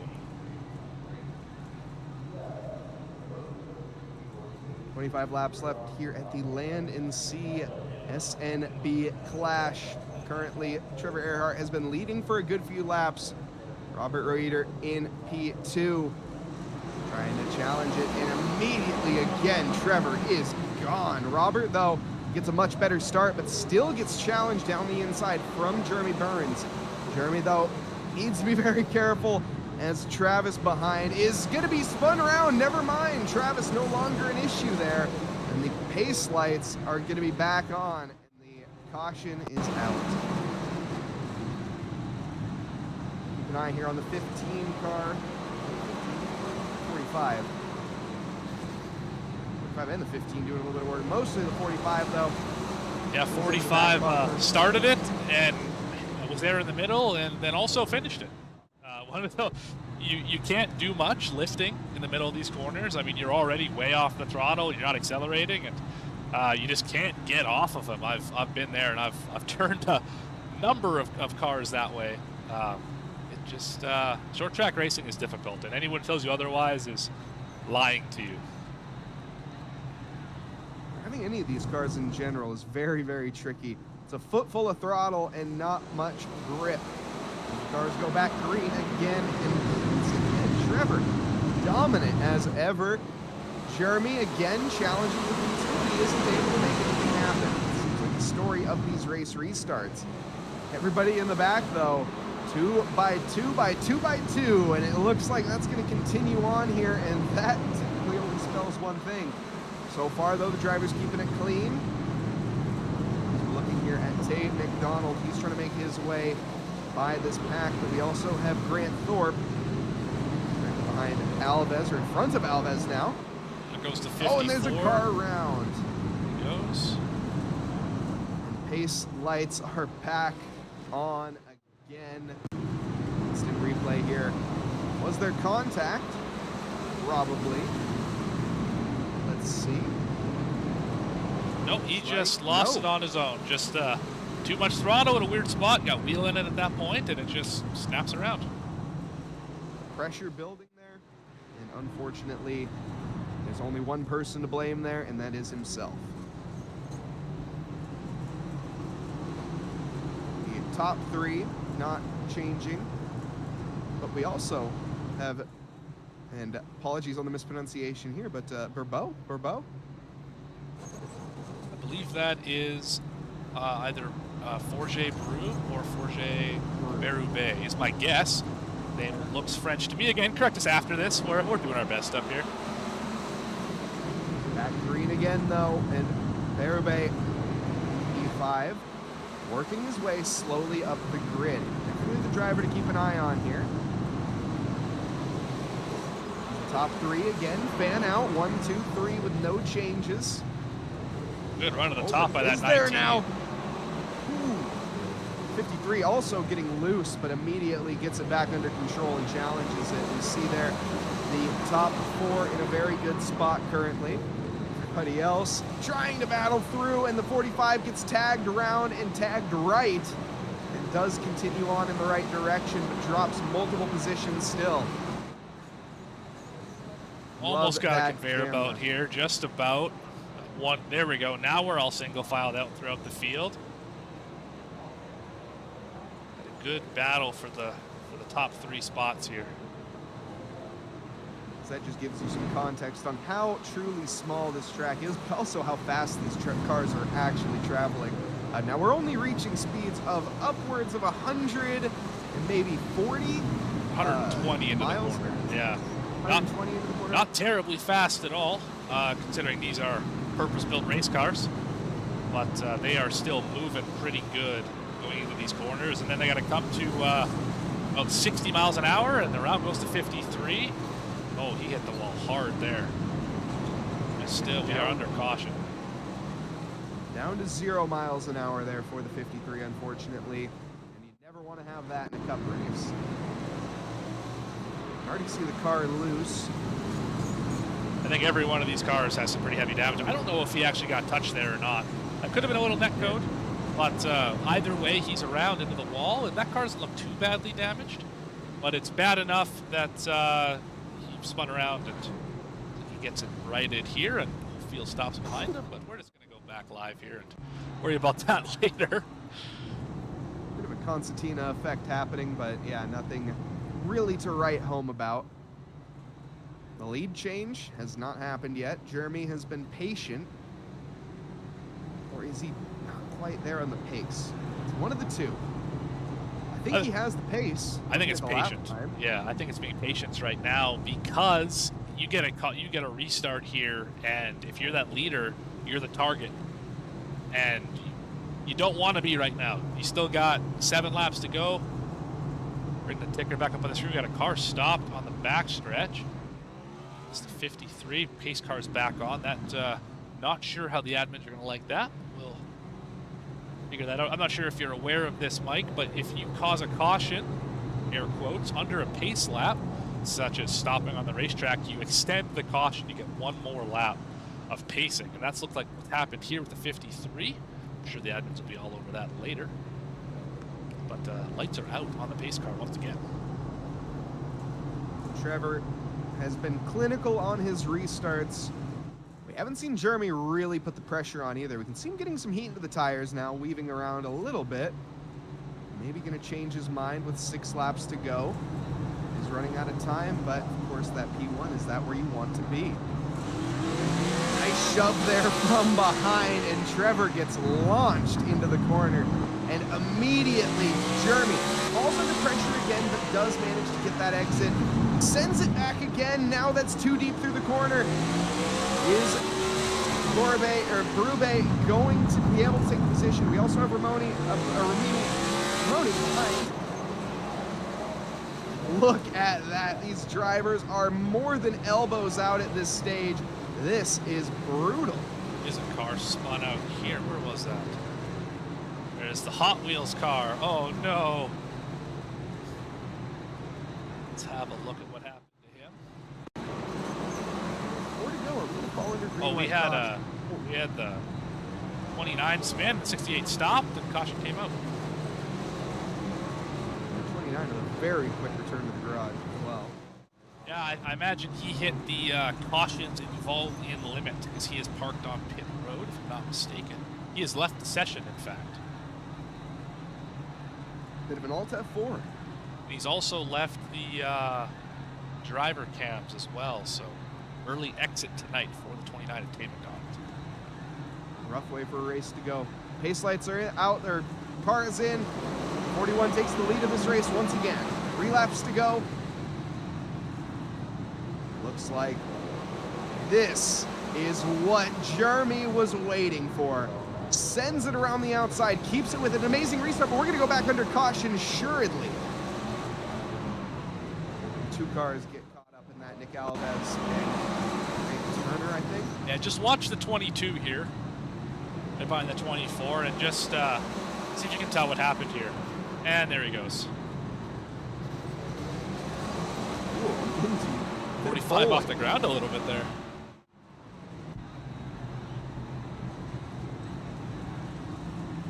So now we'll be going to green-white caution, or green-white checker. It should be green, green, white checkered because caution laps don't count. We got 3 to go under green. Let's see what we can do here. See if the 41 can hang on.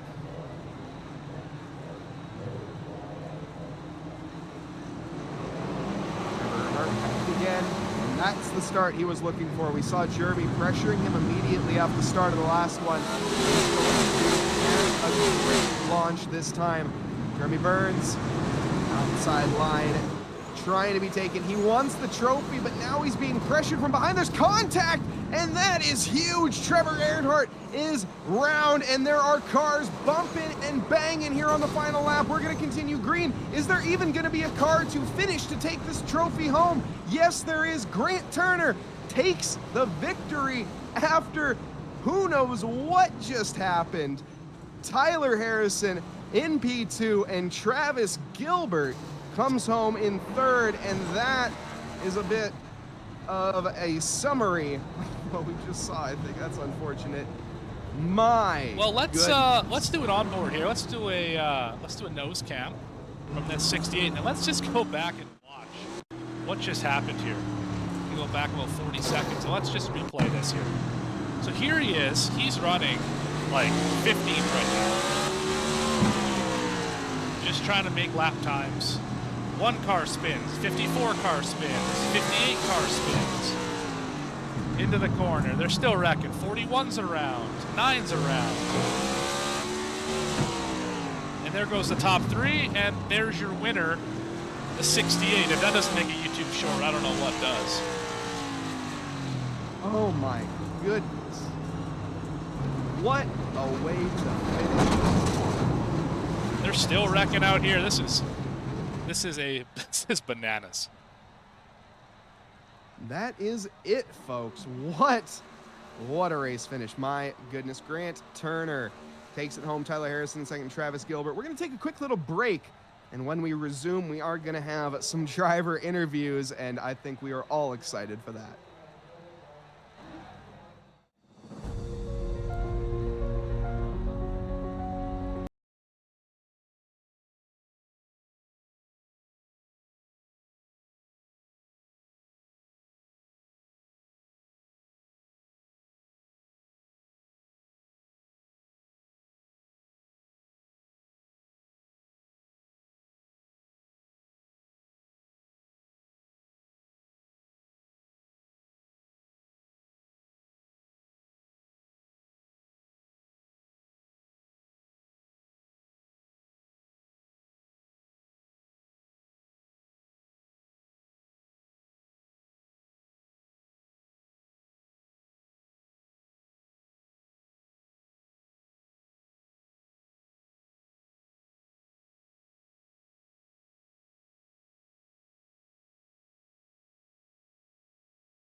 And welcome back, everybody, to the Chapman Environmental Services Cup presented by Racing Revolutions. My goodness, the Landon C. S&B Clash of the Coliseums. This is results that we're looking at currently are incredible to even talk about because I don't even know how to digest it. Grant Turner, who was in P15 at the start of the final lap, finishes the race in P1. We have Harrison with a very equally as heroic story. Gilbert's also none of the big runners that you really expect finishing on the podium, but my goodness, the driver to take home the trophy tonight, Grant Turner. We're going to be having some interviews with him very, very shortly. But oh my goodness, I don't know what you think about this, Morgan, but that was incredible. Yeah, I have not quite seen the seas part like that for a driver. I think we counted he moved past 7 different spins and 7 different incidents to move from in the teens all the way to the lead in about 2 laps. Really impressive stuff. I can only imagine race control was yelling in their ear saying, this is the final lap, this is the final lap, and we made the most of it. But let's go through the grid here. We already went through our top 5, but we got Thorpe in the 77. He started 2nd, finished 6th. I'm going to take a stab at it. Forget Berube coming home in 7th, where he started. Got Gilbert in 8th, Earhart 9th, and Alves coming home in P10. Coming home in 11th will be Romney, 53 of Roeder, who was the pole sitter. He's the last car in the lead lap, finishing in P12. McDonald, who started 4th, finished 13th. And Orlando, who had a very fast car, but had a hard time keeping it underneath him. He finished in 14th after starting 5th. A real fight, and I don't think those results tell half of the story that we saw here tonight for race 1. If this is a testament of what's to come in this racing series, oh my goodness, I cannot wait. I don't know about you, Morgan, but this is quite possibly one of the most exciting series I've ever cast. Yeah, that was a crazy race, definitely, and that's just the warm-up. So let's get to our top 3 here. We're going to start off with the 22 of Travis Gilbert, and Mike is caught up with him to have a chat after this race. As we have Travis pulling up here. There we go. Travis Gilbert finishing P3. How's it going first off, Travis? I know you probably weren't expecting a podium finish, but I mean, from your perspective, what went on? Well, honestly, I'm gonna be 100 with you. Over at Racing for Freedom, we expect to win, and we are expecting to sweep all of the top positions. So, yeah. Well, matter of fact, you caught me just as we were going back and looking at the replay with Tyler Harrison around lap 50. I felt like I was in good track position until he dumped me and smoked me, and then once you get in the back of the pack, it was just chaos. Nobody cared to use the brake tonight. Everybody decided the person in front of them was gonna be their brake. So. Coming to that last lap, I was like 8, 9, 10, somewhere around there. Matter of fact, the 1, 2, 3, the people that ended up finishing on the podium were not even the ones that took the white flag first. So it looks like I'm trying to catch up myself. So it looked like all kinds of hell broke loose. Yeah, I think that's a bit of an understatement, to be completely honest, Travis. It was quite a, there was some bumping, there was some banging, but I got to say you drove superbly. And when the chaos came, you placed your car perfectly and brought it home in 3rd. I know you just said you were looking for the win here tonight. I know next week is going to be a big one. How do you feel heading on into this championship? Well, Racing for Freedom is probably not looked at as the top dog, but I feel like every single one of the members, Tay McDonald, Ray Lane, Logan Romney, Kyle Diaz, and myself, we all feel like we're the top dog at our team, plus in RR. So look for us all to work together, probably hook up with some Fords, the manufacturer stuff, and looking to, sweep the top positions in qualifying and the dual races and stuff to get ourselves track position. Hopefully there's not a lot of cautions, a lot of clean racing, and we can break ourselves out into, single file groups, that usually happen 1, 2, 3 packs. And hopefully we just find ourselves in the right spot to be able to capitalize on track position, field strategy, and be at the right place at the right time and make the right move and take the revolution, the racing revolution checkered flag at Daytona. Yeah, and that would be quite the treat. But I got to say, Travis, as we move on here, is there anything you'd like to thank before we go? Yeah, Tay McDonald, bro. If it wasn't for him, I don't even think that our team would be this fast at LA. He put in all the time. Ray Lane doing the same thing. Logan Romney, Kyle Diaz, and then Vet to Tracks are my sponsor as a veteran. Plus, the whole team's repping them. So thanks to Jim Whittam and Vet to Track and everything that they stand for.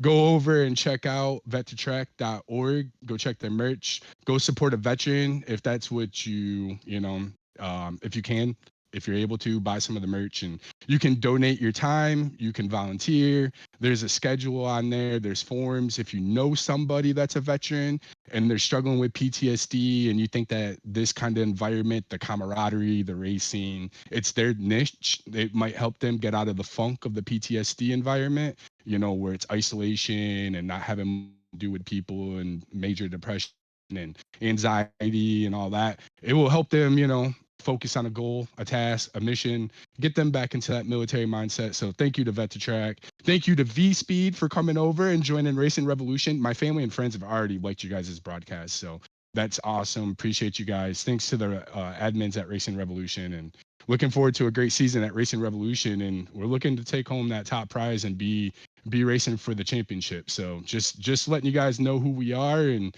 Racing for Freedom's coming for that top spot. Well, there you have it. Travis Gilbert with an amazing message as well. Thank you, Travis. Good luck in your next ones. I got to say, absolutely incredible job today.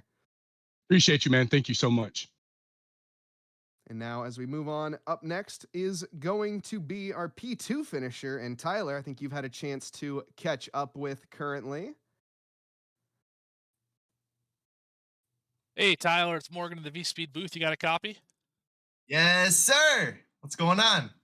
Well, we just watched one heck of a finish. That last 2 laps was something straight out of the movie Cars. I'm not sure if you've seen it, but that's exactly what it looked like out here.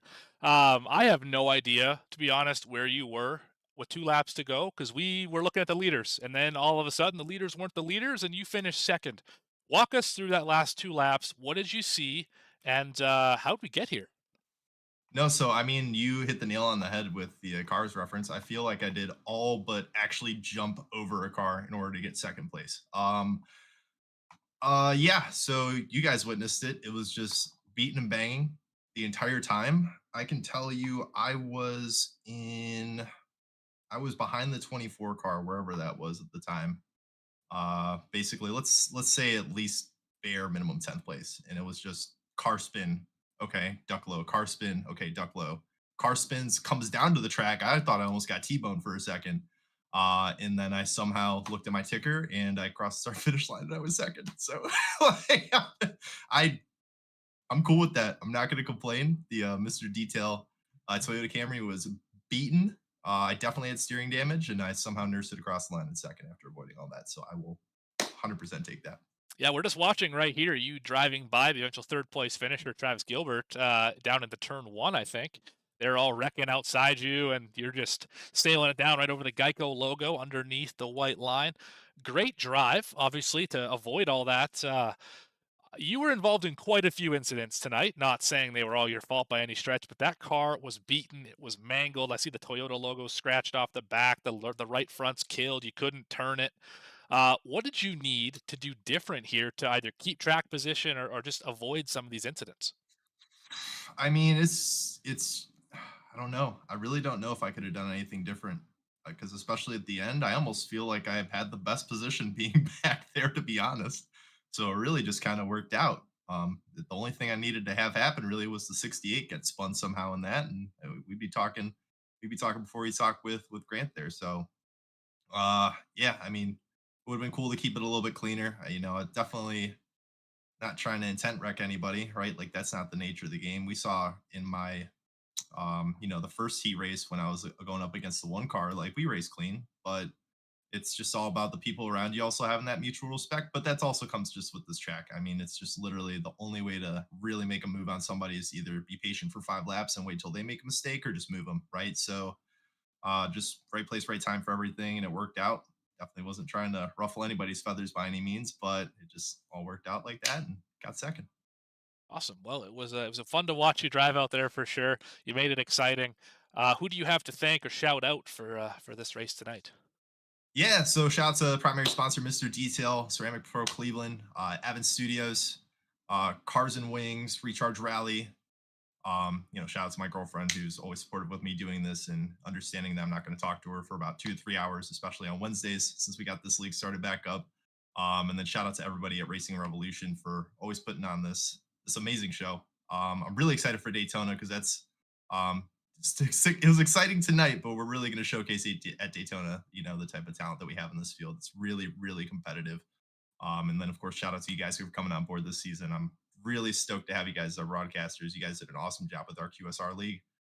So excited to see the work that you guys do for the next few races and the entirety of the season. And we'll hopefully keep this momentum going. Awesome. Well, glad to have you here. And that was a great drive, great second place finish. Came up one spot short through the melee. And we'll see you next week at the, where are we here next week? Or Daytona for the duels. I'm trying to find the read for the Avocados from Mexico duels at Daytona. And we will see you there. Yes, sir. It'll be awesome. Can't wait. All right. Have a good one. Okay, Thank you, Mike. Tyler Harrison. There's one left.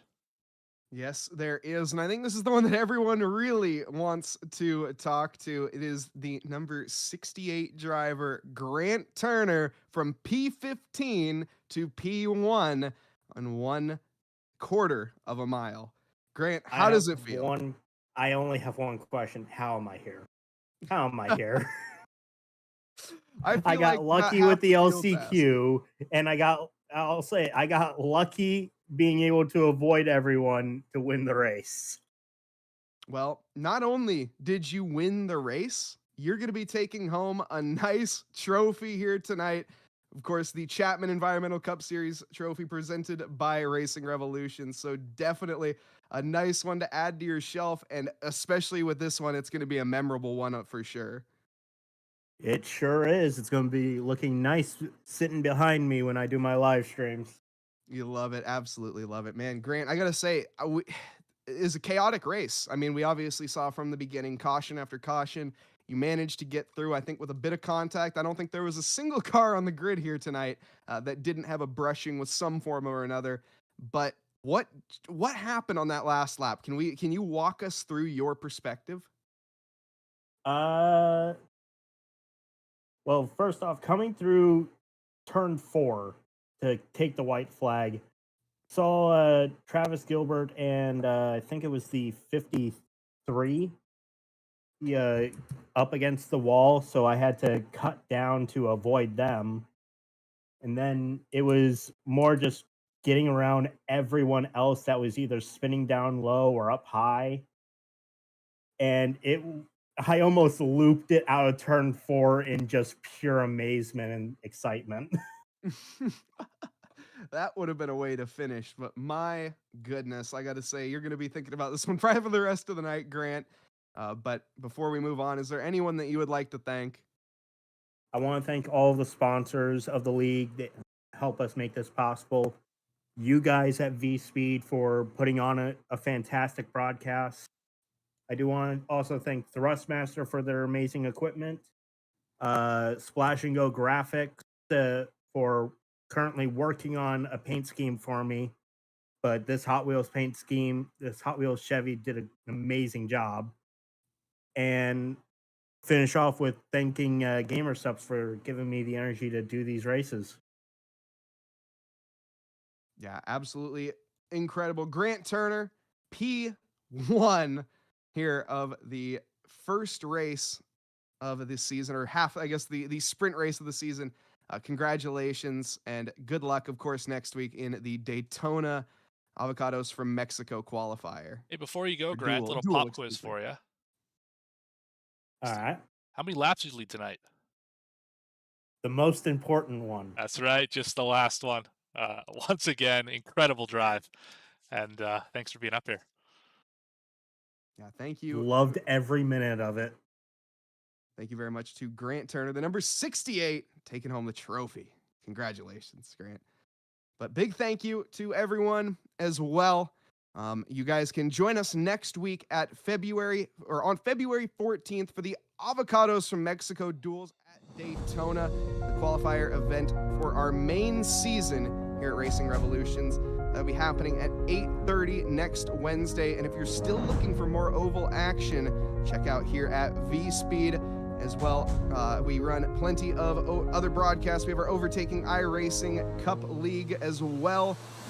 If you guys did enjoy the broadcast tonight by the Chapman Environmental Services Cup Series, do hit that subscribe button as well as that like to never miss a moment as we bring you flag-to-flag coverage for every season.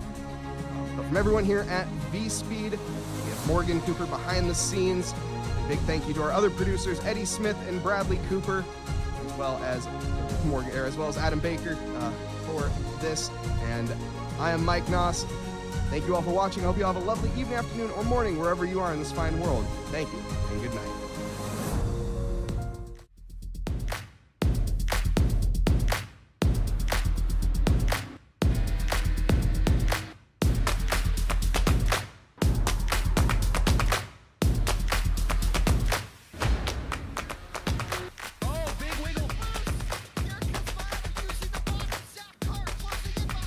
And here comes Milo. Big run out of 4. He's going to be there. Tristan Marty's there. Cannot count out to 37. Oh! The road gets burned! Cabot, where did he come from? Here comes Slack. Slack. A push from the 33. It's a drag race. The Magic Man wins it Auto Club.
For 32, almost 33 years.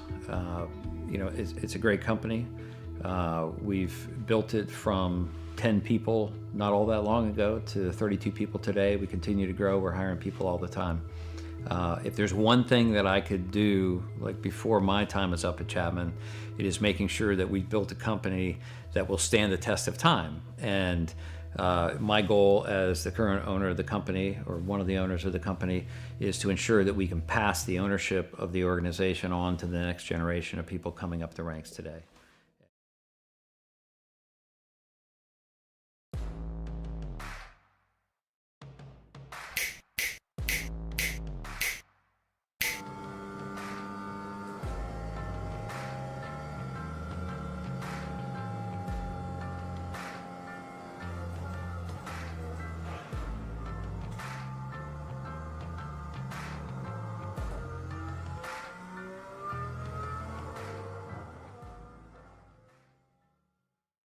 One area of our business where we impact the local communities pretty heavily is the school systems. So we work for school systems all over the northern part of the state of New Jersey. We operate their water systems, their wastewater systems. We do a lot of their permitting and compliance work, and we ensure that the water that the kids drink is clean. We go out and do the sampling to ensure that it's not contaminated.